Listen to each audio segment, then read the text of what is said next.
was planning a very different video than the one you're probably going to be getting today. So, strap in, I guess. In case this is the first time you're ever seeing my face, my name is Karissa. Hello. A brief background about me is I kind of loosely call myself an artist.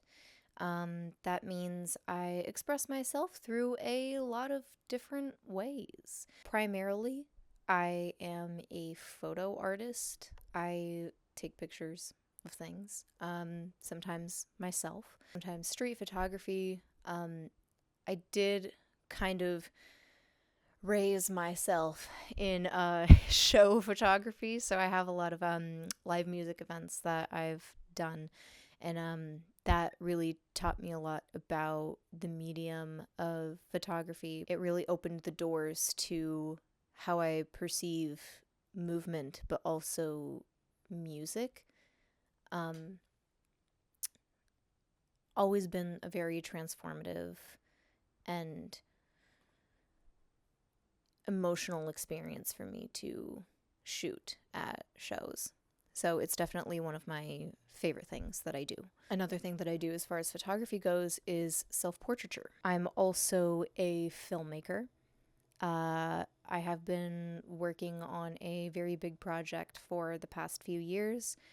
First and foremost, excuse the glasses, because I'm kind of sensitive to light, and I kind of get recurring migraines. Yeah, sometimes they get intense, but today I am speaking softly, and I'm wearing my little glasses that kind of dim everything just a little bit to lull me into a relaxed state to talk to you today, because this is something that I feel I must express at this moment in time. So to kind of cover the ground that I want to today, I think this is something that I should explain in a few different parts. So to start, where was I? Something that I have been thinking about for a long while is the solitary artist. I don't think that there's any such thing as a solitary artist, and I say that because I tried to be that for a long time. I created in isolation. I believed that I was self-taught in what I was doing. For many, many years, my primary form of self-expression was drawing. I learned to draw before I could write my name or form words to speak. Art was my language before I knew English. It was something that I could just do myself. But as much as I loved the act of drawing, I was still creating from a place of pain or suffering. And I think it really showed in the kinds of things that I would draw. And I don't mean for that to sound like, ooh, spooky, scary, or anything like that. Like, I was drawing isolated castles. I was drawing creatures. I was drawing, like, stills from horror movies. Like, I was fascinated by the macabre because I have a macabre history that I don't have to get into today. I will spare you all of that. But I did sort of paint myself in the corner of, like, gothic art, and I didn't allow myself to venture too far outside of that realm. And that really kept me down for a while in terms of my writing, in terms of photography, in terms of everything. Like, it came to a point of just feeling like I was forcing it all the time, and I stopped letting inspiration strike naturally. So it was this big snowball effect of suppressing my interests outside of what I was already doing for the sake of fitting into some kind of niche. And trying to do it all alone was probably the thing that was holding me back so much, is feeling like I've always had to be and do everything on a project instead of looking at the project and understanding, does this need me to do all of these things, or is there someone that I can trust with this? But then the flip side of that, and every artist probably understands this no matter what it is that you do, drawing, painting, sculpture, video essays, whatever the fuck it is that you do with your time, kind of snowballed into spending so much time thinking that I wasn't good enough at anything, never posting the drawing, never posting the photo, whatever. I spent so much time thinking that I wasn't good enough that I didn't use that time to get good at what I wanted to be good at. And realizing that, realizing that lacking confidence in your work like that is not sexy. It's not going to make your work appeal to anybody else, because if you don't even believe in you, who the fuck else is going to? Which brings me to where I am now. A lot of it has been me relinquishing suppression. I'm no longer suppressing curiosity about things. I have kind of realized, I've had this epiphany that skill acquisition is my art form, because I pick things up very quickly and I'm very reluctant to let things go. And that can kind of be a good thing and a bad thing. When it's a good thing is me picking up film photography, learning how to shoot on a manual SLR camera. There's definitely a learning curve to an antiquated technology like that. But also learning how to develop my own film and scan it, like learning every step in the process in order to make my art is rewarding as fuck. There's math involved, there's science involved in how you take the photograph. There's so much to know, and in those rules there's creativity. Like, once you know the rules, you can bend them. But even as I'm talking to you right now, I'm going off on tangents. I'm going on about how much I love doing this shit. So I hope that comes through, and maybe you can latch onto that feeling, and maybe you understand it through your own creative lens, whatever it is that you do. Realizing that that is the thing makes the process over the result so much more rewarding.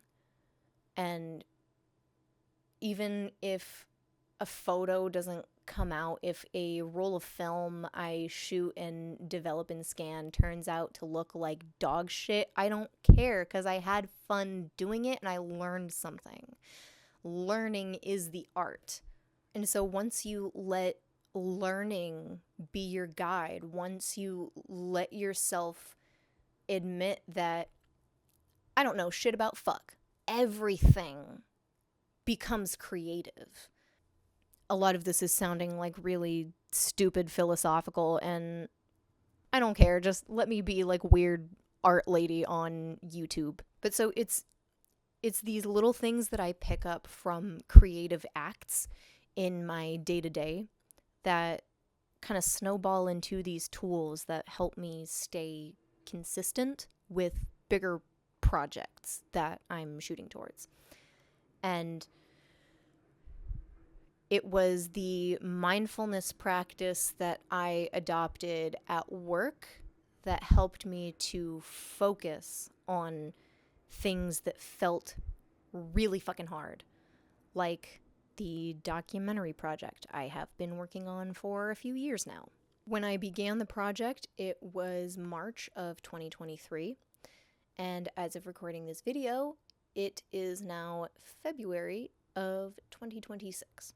So if you can do basic math, that is about 3 years of my life that I have dedicated to this very long project. The thesis of which has changed a few times over. It began as a documentation of the LA music scene post-pandemic, because that was about the time that we were coming out of the COVID era. And a lot of things had changed, and it was rough. Not that it isn't still rough or that we've like completely recovered. I don't think we ever will fully recover from that. But nightlife definitely looks different now. But over time, it sort of became solidified as a documentation of the making of an album. It was an incredibly rewarding experience to share in that kind of collaboration, even though I wasn't playing an instrument, or even though you couldn't hear my voice on this album. I'm in it. I'm like, my energy is in the room where it was recorded.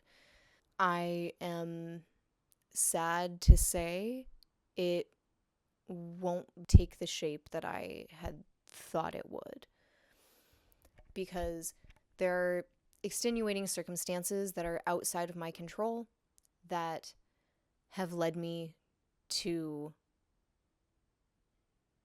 let go of it, because I have spent far too much of my time on it. I spent a lot of it, honestly, sitting on the footage and not knowing what to do with it. But, you know, making a fucking documentary is a overwhelming experience, especially one that you're doing alone. I have worked on this so damn long that there's like 3 different cameras that I went through.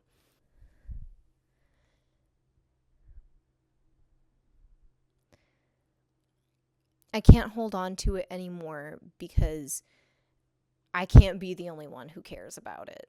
It's once again calling back to spending so much time worrying if you're good enough that it paralyzes you from doing anything. And so this is me sending it out, just letting somebody else's eyes fall onto it, and I can go from there. But so this whole project was rewarding because it has taught me something, and something I've learned in, you know, where I am now. This project has taught me a few things, which is, don't fucking wait forever to do something. Because in a lot of ways, my loyalty to this film over so much time was cramping my ability to respond to other interests I had. It was cramping my style. But so in all of this, I have been able to become more intuitive about what I want to do. I would say that I am in this interesting place where I create intuitively in the same kind of way that someone would say that they eat intuitively. In the same way that someone would say that their body's asking for like fucking spinach. My heart or my soul or something is needing photography, so let's do some self-portraits. I feel drawn towards drawing. I feel drawn towards practicing with my tattoo machine. Like, it's this ecosystem that feeds the part of me that needs to learn. And I like being in this spot right now because it has opened up the possibilities for me of being a full-time artist and embracing the scary parts of what that means. As per the third part of this ramble, where am I going? As of right now, the future is uncertain, but I'm okay with that because I don't think it's anything I can't handle.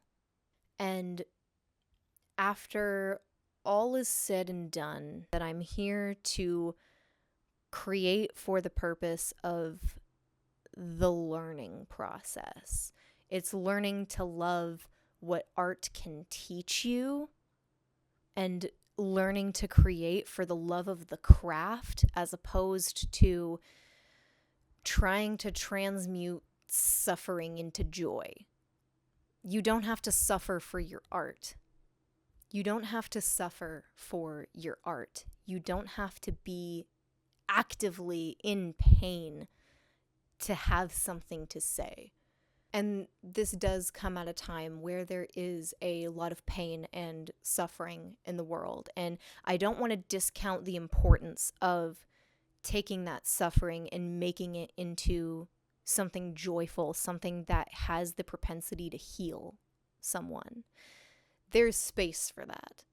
But for anyone watching, if you are torn between the fear of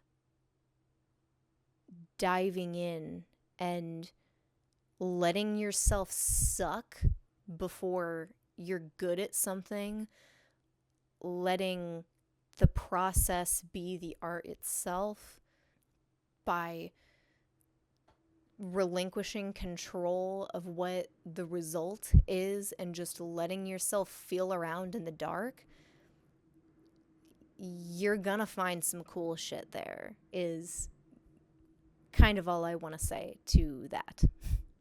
So a lot of this is probably a weird fucking ramble. A lot of this may not even make sense. So if anything I've talked about today resonates, let me know. Drop a comment, I suppose. That would be helpful. Maybe even follow up with some wisdoms of your own. I would like this to be a collaborative platform, not just me talking at you. Like, talk to me, I guess. And I don't know, maybe this will be a recurring kind of thought train that I keep adding to. I don't know. Maybe. We'll see where this goes. Because that's the other part of it, is this doesn't have to be anything, but it can be. And that's the important part, is letting things be. So, with that, I bid you good day.